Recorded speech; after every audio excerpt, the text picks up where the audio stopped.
साथियों, हम एक छोटी सी सीरीज बना रहे हैं जिसके अंदर किसान आंदोलन की जो वर्तमान परिस्थिति है उसके बारे में साथी हम चर्चा करेंगे। पहली बात तो यह है साथियों कि ये जो किसान आंदोलन है ये दूसरे चरण में पहुंच गया है। अब दूसरा चरण क्यों है इसको हमको थोड़ा सा साथी समझना है। पहला जो चरण था उसमें सरकार के साथ सीधा टकराव था। सरकार और किसान संगठन आपस में चर्चा करके इसका समाधान निकालने की कोशिश कर रहे थे। तो इस आंदोलन का जो दूसरा चरण है उस चरण में हमको ये समझना है कि अब सुप्रीम कोर्ट, सरकार की जगह सुप्रीम कोर्ट सामने आ गया है। अब यहां से जो परिस्थिति बदलने वाली है उसमें सरकार पीछे हो जाएगी और सुप्रीम कोर्ट आगे आ जाएगा। इसलिए सरकार भी और सरकार के जो समर्थक लोग हैं वो पीछे से देश की जनता को कंफ्यूज करने की कोशिश कर रहे हैं कि किसान किसी भी हालत में जिद पकड़े बैठा है, किसान कोई बात मानने को तैयार नहीं है। सुप्रीम कोर्ट की बात तो माननी चाहिए, सुप्रीम कोर्ट से बड़ा कोई नहीं है। सुप्रीम कोर्ट ने जो कहा है, जो आदेश दिया है उसको किसानों को मानना चाहिए और उसके आधार पर किसानों को आगे बढ़ना चाहिए। ट्रेड यूनियन का जो मूवमेंट है उसके माध्यम से मैं आपको समझाना चाहता हूं कि जो जैसे कारखानों के साथ जो बड़ा कोई कारखाना जिसके साथ बड़ी हड़ताल होती है और हड़ताल होने के बाद से जो सारे षड्यंत्र मैनेजमेंट करती है उसी तरीके का पूरा स्वरूप, जैसे सरकार एक मैनेजमेंट हो गई है और किसान एक मजदूर संगठन हो गए हैं। तो जैसे मजदूर और फैक्ट्री मालिक की जो लड़ाई होती है उसमें जो षड्यंत्र होते हैं वो सारे षड्यंत्र किसान और सरकार का जो संघर्ष चल रहा है उसमें हो रहे हैं। तो इसको हमको थोड़ा सा समझने की कोशिश करना है। जैसे मैं आपको बताना चाहता हूं कि शुरुआती दौर में सारी मैनेजमेंटें यूनियन से बात करती हैं। वो जब सहमति नहीं बनती है तो एक समय के बाद उसमें कोर्ट आ जाता है बीच में, या तो लेबर कोर्ट आ जाएगा या जो सिविल कोर्ट है वो आ जाएगा। मैनेजमेंट कोर्ट को लेके बीच में आ जाती है और कोर्ट से फिर कुछ ना कुछ इस तरीके की चीजें पैदा कराती है जिससे कोर्ट इस आंदोलन को या तो अवैध घोषित कर देते हैं या जैसे आप कोई आंदोलन कर रहे हो उस जगह को अवैध घोषित करते हैं। यदि आप रोड पे बैठे हैं तो रोड हटाने का आदेश लेके आ जाएंगे। आप फैक्ट्री के गेट के सामने बैठे हो तो फैक्ट्री से आप 200 मीटर दूर बैठो, इसका आदेश लेकर के आ जाएंगे। और फिर मुद्दों पे लड़ाई नहीं होती है, फिर ये बहस इन मुद्दों पे आ जाती है कि 200 मीटर दूर बैठना है या फैक्ट्री के गेट के पास बैठना है। और इसके माध्यम से जो सरकार होती है वो पुलिस का इस्तेमाल करती है और जो फैक्ट्री ओनर होता है वो पुलिस का और जिला प्रशासन का दुरुपयोग करता है। और सरकार जो होती है उस स्टेट की, वो सरकार भी फैक्ट्री मालिक को इस सहयोग करती है और मजदूरों पर दमन करती है, ये कहकर के कि ये कोर्ट का आदेश आया है। पुलिस भी ये कहती है कि कोर्ट का आदेश आया, कलेक्टर एसडीएम भी कहते हैं कि ये कोर्ट का आदेश है, इसलिए हमको इसके ऊपर कार्रवाई करना पड़ेगी, आपके ऊपर लाठी चार्ज करना पड़ेगा, रोड खाली कराना पड़ेगा या आपको यहां से उठा करके 200 मीटर दूर पहुंचाना पड़ेगा। इस तरीके के सारे षड्यंत्र होते हैं। तो अभी इस किसान आंदोलन के अंदर भी ये सारे जो कोर्ट की जगह वहां सुप्रीम कोर्ट आ गया है। इस सरकार ने सुप्रीम कोर्ट को पीछे से इन्वॉल्व किया है। हमको ये भी समझना है साथियों कि इस पूरी जो परिस्थिति, इसके पीछे जो सुप्रीम कोर्ट का इन्वॉल्व होना है उसके पीछे भी ये सरकार है और सरकार के समर्थक लोग हैं। ये हमको अच्छी तरीके से ध्यान रखना है। जो किसान आंदोलन कर रहे हैं वो कोई भी किसान सुप्रीम कोर्ट के पास नहीं गया और अगले वीडियो में अब सुप्रीम कोर्ट का इसमें क्या क्या राइट्स है उसके बारे में बात करेंगे। तो कोई किसान नहीं गए। बीजेपी के जो समर्थक जो लोग हैं, इस कानूनों के समर्थक जो लोग हैं उनमें से कुछ लोग सुप्रीम कोर्ट गए और सुप्रीम कोर्ट में उन्होंने कहा था कि इनको रोडों को खाली कराओ। जो ये 5 बॉर्डर पे जो रोड ब्लॉक करके बैठे हुए इनको खाली कराओ। तो वहां से शुरुआत हुई इस चर्चा की। उसके बाद से सुप्रीम कोर्ट ने उस सुनवाई के बात को आगे बढ़ाया और उसके बाद से फिर वो कमेटी बनाने की बात करने लगे, इस कानूनों को होल्ड करने की बात करने लगे। और बीच में सुप्रीम कोर्ट थोड़ा सा रुक गया था कि अभी हम इसमें बीच में इन्वॉल्व नहीं होंगे, मगर अब इस 8 तारीख की जो बैठक हुई उसके बाद जो है जो सरकार ने रुख लगा लिया उससे समझ में आ गया था कि अब सुप्रीम कोर्ट इन्वॉल्व होगा। और सुप्रीम कोर्ट ने जिस तरीके से अभी ऑर्डर पास किया है उससे क्लियर हो गया है, कमेटी बना दी है, क्योंकि कमेटी का विरोध किसान पहले से कर रहे थे।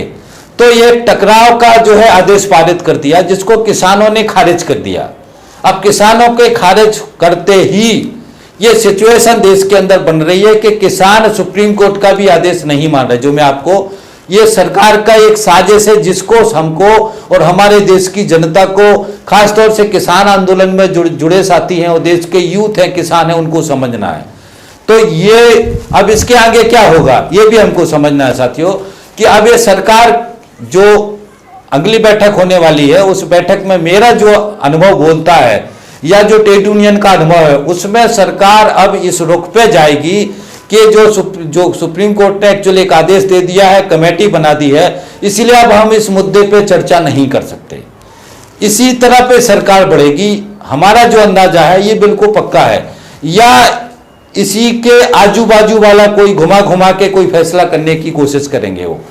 अब वो सुप्रीम कोर्ट के ऊपर डालेंगे और सुप्रीम कोर्ट को और किसानों के आंदोलन को आमने सामने करवाएंगे, और सुप्रीम कोर्ट के माध्यम से वो पुलिस को किसानों के सामने खड़ा करेंगे, या सुप्रीम कोर्ट के माध्यम से पुलिस का दमन कराने का कोशिश करेंगे। तो अब यहां सरकार पीछे हो जाएगी और सुप्रीम कोर्ट और किसान आमने सामने होंगे। तो ये परिस्थिति अब बनने वाली है, जिसको हम दूसरा चरण कह रहे हैं, ये साथी समझना है। तो साथियों, सबसे पहले समझना है कि सुप्रीम कोर्ट का जो फैसला है उसमें पहली बात तो किसान पार्टी भी नहीं थे, इन किसानों ने सुप्रीम कोर्ट को बोला भी नहीं है, किसानों ने भी सुप्रीम कोर्ट से कोई कमेटी बनाने की मांग की नहीं है। जिस तरीके से सरकार से किसानों ने ना तो ये कानून मांगे थे, ना ये कानून बनाने का किसानों ने बोला था, सरकार ने जबरन कॉर्पोरेट के दबाव में, कॉर्पोरेट के फायदे के लिए कानून बनाए और किसानों के ऊपर थोप दिए, और ये कहा कि इसमें किसानों का फायदा होने वाला, आप मानो कि किसानों का फायदा होने वाला। इसी तरीके से सुप्रीम कोर्ट ने भी किसान जो आंदोलन करे, उनने कुछ ना तो कमेटी मांगी, ना उन्होंने कहा कि आप होल्ड करो। तो ये सारा जो कोर्ट का आदेश आया, ये इन जो आंदोलनकारी किसान उन्होंने नहीं मांगा था, मगर कोर्ट ने अपने आदेश में ये व्यवस्था दे दी। दूसरी बात ये समझना साथियों, सुप्रीम कोर्ट के जो आदेश मानने का सवाल है, इसको बहुत अच्छी तरीके से, सुप्रीम कोर्ट के बहुत सारे ऐसे आदेश हैं जिनको इस सरकार ने नहीं माना। जो सरकार को अच्छे लगते हैं उसको मान लेती है, जिसको उसको लगता है कि नहीं मानना है उसको नहीं मानती है। उदाहरण के लिए एक बताता हूं, एक समान काम समान वेतन का जो लॉ है, उसके ऊपर सुप्रीम कोर्ट ने एक आदेश दिया था कि कारखानों के अंदर भी और जहां भी एक समान प्रवृत्ति का काम, जैसे एक कैजुअल है या ठेका मजदूर है या फिक्स टर्म का वर्कर है, यदि वो एक स्थायी कामगार है, उसके जैसा काम अगर कर रहा है, जो परमानेंट मजदूर काम कर रहा है और जो फिक्स टर्म का मजदूर काम कर रहा है, अगर एक जैसा काम कर रहे हैं, तो उसको परमानेंट मजदूर का जो वेतन है, सुविधाएं हैं, उस तरीके का वेतन, भत्ते, सुविधाएं उस फिक्स टर्म के मजदूर को मिलनी चाहिए। इसका मतलब समान काम समान वेतन। इसके ऊपर सुप्रीम कोर्ट ने आदेश दिया था, मगर ये आदेश आज तक किसी ने नहीं माना, ना सरकार ने माना, ना किसी फैक्ट्री मालिक ने माना, ना किसी राज्य की सरकारों ने माना। तो हमको ये समझना है, ऐसे सैकड़ों सुप्रीम कोर्ट के आदेश हैं, हाई कोर्ट के आदेश हैं, जिनको ये सरकारें नहीं मानती। पहली बात हमको ये समझना है। तो ये कोई पत्थर की लकीर नहीं है, ये ऐसा नहीं है कि सुप्रीम कोर्ट ने कह दिया यही अंतिम सत्य है, इसके आगे कुछ नहीं है। इसलिए किसानों का जो आंदोलन है वो इस बात से कि कोर्ट ने ये कह दिया है उससे किसान वापस हो जाएंगे, ये ऐसा नहीं होगा, क्योंकि किसानों का हित जब तक उनका सुरक्षित नहीं होगा तब तक किसान अपने आंदोलन से पीछे नहीं हटेगा। उसको सरकार कहे, सुप्रीम कोर्ट कहे, और भी कोई दूसरे लोग भी कहें, तो कहने से किसान जो है पीछे नहीं हटेंगे। ये किसानों ने बाकायदा प्रेस कॉन्फ्रेंस करके अपना निर्णय सुना दिया है, ये हमको समझना है। तो किसानों के अपने हित हैं, उसका ध्यान रखना सरकार का जिम्मेदारी है, कोर्ट का भी जिम्मेदारी है, कोर्ट को भी सारी चीजें सुनना चाहिए। इसके अंदर एक चीज और है, जिसमें जो कमेटी बनाई गई उसमें 4 लोग जो हैं उनको लेकर के भी चर्चा चल रही। कोर्ट को भी इस बात का ध्यान रखना चाहिए कि जो कमेटी बना रहे हैं, जो जिनको आप नियुक्त कर रहे हैं, वो ऐसे लोग हों जो न्यूट्रल पर्सन हो। तो ये जिन लोगों को कमेटी में डाला है, ऐसा लग रहा है कि सरकार की जो है जो समझ को आगे बढ़ाने के लिए ये चारों लोग वो हैं जो ये इन कृषि कानूनों के समर्थन में लेख लिख चुके हैं और भी बहुत सारी चर्चा कर चुके हैं। तो इस तरीके से जब वो पहले से उसके पक्ष में है, दिमागी रूप से तैयार हैं, तो उनसे निष्पक्ष की या न्याय की संभावना कैसे की जाएगी, ये भी अपने आप में एक सवाल है जो पूरे देश के लोग, किसान, बुद्धिजीवी, बहुत सारे लोग इस सवाल को उठा रहे हैं, सुप्रीम कोर्ट का जो ये फैसला है इसके अंदर उठा रहे हैं। तो ये भी हमको ध्यान रखना है। जब किसान ने कह दिया है कि, और हम कमेटी के किसी भी कॉन्सेप्ट में जाना नहीं चाहते, हम उसमें शामिल नहीं होंगे। हमारा सीधा सरकार से टकराव चल रहा है और सरकार से हम संघर्ष कर रहे हैं। संघर्ष सरकार से चर्चा करके ही इन कानूनों को रद्द करने की बात बनेगी। इसमें किसी बीच में कमेटी की जरूरत नहीं है और इसी में किसी कमेटी को बनाने का जरूरत नहीं है। सरकार ने भी प्रपोजल दिया था कि वो संशोधन करना चाहते हैं, कमेटी बनाना चाहते हैं, जिसको किसान पहले रिजेक्ट कर चुके हैं। ये हमको ध्यान रखना है। अब यही पूरा प्रपोजल संशोधन का और कमेटी बनाने का जो प्रपोजल है वो सुप्रीम कोर्ट के माध्यम से आ गया और सुप्रीम कोर्ट ने दिया। इसलिए ये प्रपोजल जो सुप्रीम कोर्ट ने दिया है, इस प्रपोजल को किसान पहले से खारिज कर चुके हैं। ये बात भी हमको ध्यान रखना है, समझना है और लोगों को हमको समझाना है। दूसरा चीज ये समझना है साथियों कि अब ये परिस्थिति दिख रही है कि ये आंदोलन अब लंबा चलेगा। अब लंबा का मतलब है कि अब अगला 1 महीना भी लग सकता है, 2 महीना भी लग सकते हैं, 4 महीने भी लग सकते हैं, क्योंकि अब इसमें कानून और कोर्ट, सुप्रीम कोर्ट बीच में आ गया है और सरकार सुप्रीम कोर्ट के पीछे छुप करके खेल खेलने का जो साजिश करेगी उससे अब समय लगेगा। और सरकार दिमागी रूप से कोशिश कर रही है कि कुछ भी करना पड़े उनको, इनको ये कानून वापस ना करें। वो कॉर्पोरेट्स के दबाव में है, किसानों के विरुद्ध जो ये कानून बने हैं वो इनको वापस नहीं करना चाहती है। इसलिए सरकार भी तरह तरह के षड्यंत्र, तरह तरह की साजिशें, तरह तरह के प्रचार सामने लेकर के आएगी। तो ये आने वाले समय की दिशा है जिस दिशा में ये सरकार चलेगी और किसान आंदोलन मजबूत होगा, किसान आंदोलन तगड़ा होगा और सरकार भी उसको दबाने के लिए ताकतवर तरीके से सामने आएगी। तो ये टकराव जो है आने वाले समय में हमको देखने को मिलेगा। तो ये तो हो गई साथी इस आंदोलन की प्रक्रिया, जिसको हमको समझना है और इसी आधार पर भविष्य की तैयारी करके हमको रखना है। अब साथी चुनौतियां क्या क्या है ये हमको समझना है। पहली चुनौती यह साथियों कि अब ये संघर्ष लंबा चलेगा, ये समझना है हमको अच्छी तरीके से, ये बिल्कुल सुनिश्चित हो गया है। दूसरा चुनौती यह साथियों कि अब ये सरकार पीछे तभी हटेगी जब ये आंदोलन देशव्यापी बड़ा रूप लेगा, दिल्ली के अलावा देश के बाकी राज्यों में भी तेजी से बढ़ेगा, किसान बाहर निकलेंगे, ताकतवर रूप में ये आंदोलन बढ़ेगा, तब जाके ये सरकार पीछे हटेगी।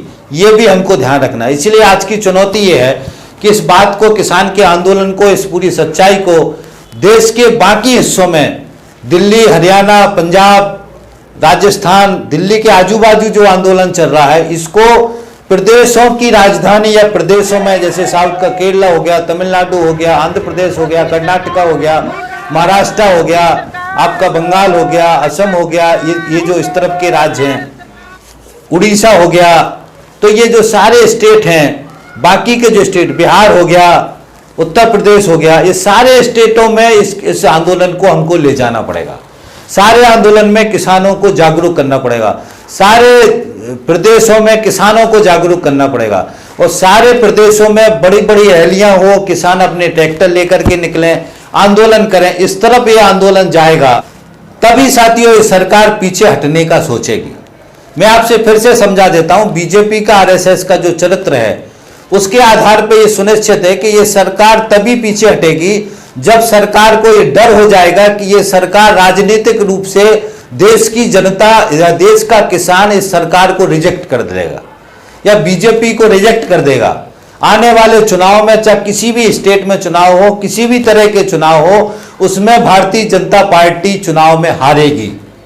इस तरीके की परिस्थिति बनेगी तब जाके ये सरकार पीछे हटेगी, अन्यथा ये सरकार पीछे नहीं हटेगी। सरकार जो है किसानों पे दमन करेगी, किसानों को झुलाएगी, टाइम लगाएगी, ताकि मजबूर होकर के, परेशान होकर के ये किसान यहां से भाग जाएं। तो ये साथी चुनौती है हमको, जो सरकार से टकराने का जो रास्ता है, उस रास्ते में अब इस दिशा में देश के किसानों को, देश की जनता को, देश के यूथ को आगे बढ़ना पड़ेगा। ये भी हमको ध्यान रखना है अच्छी तरीके से। दूसरी चीज साथियों कि इसको मजदूरों के, किसानों के साथ में मजदूरों का जो आंदोलन है वो अभी जुड़ गया है।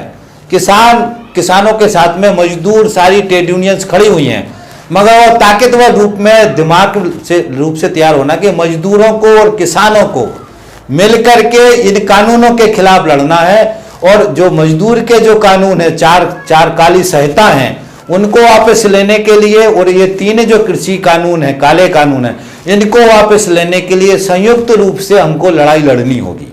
अब इस वीडियो को यहीं खत्म करता हूं। दूसरे वीडियो में सुप्रीम कोर्ट का जो क्या स्थिति है और सुप्रीम कोर्ट का क्या अधिकार है, सुप्रीम कोर्ट को इसमें क्या कर सकता है, इसके बारे में साथी हम चर्चा करेंगे। आपसे अपील है, इस वीडियो को आपने सुना, इसके लिए आपको धन्यवाद। और आपसे निवेदन है कि इस वीडियो को ज़्यादा से ज़्यादा शेयर करवाएं, ताकि सारे देश के किसान, आम जनता इस बात को समझ सकें, क्योंकि ये बहुत ही ऐतिहासिक आंदोलन चल रहा है। इसलिए आप इसको शेयर करवाने में सहयोग करें। दूसरा, हमारे चैनल को सब्सक्राइब करना ना भूलें। और किसान आंदोलन हमने कवर किया है, किसान आंदोलन के सारे जो बॉर्डर हैं उस पर मैं विजिट करके आया हूं। किसान आंदोलन के जो वीडियो हैं खासतौर से, इनको शेयर करवाने में सहयोग करें। प्ले लिस्ट में चले जाएं, किसान आंदोलन का एक फोल्डर है जिसमें सारे वीडियो हैं। तो दूसरा अपील है, और ज़्यादा से ज़्यादा शेयर करवाने में सहयोग करें। इसी आशा उम्मीद के साथ इस वीडियो को मैं अब यहीं ख़त्म करता हूं, और अगले वीडियो में जो अगला विषय है उसको लेकर हम फिर प्रस्तुत होंगे। थैंक यू साथी, धन्यवाद, थैंक्स। मिलते हैं अगले वीडियो में। थैंक्स।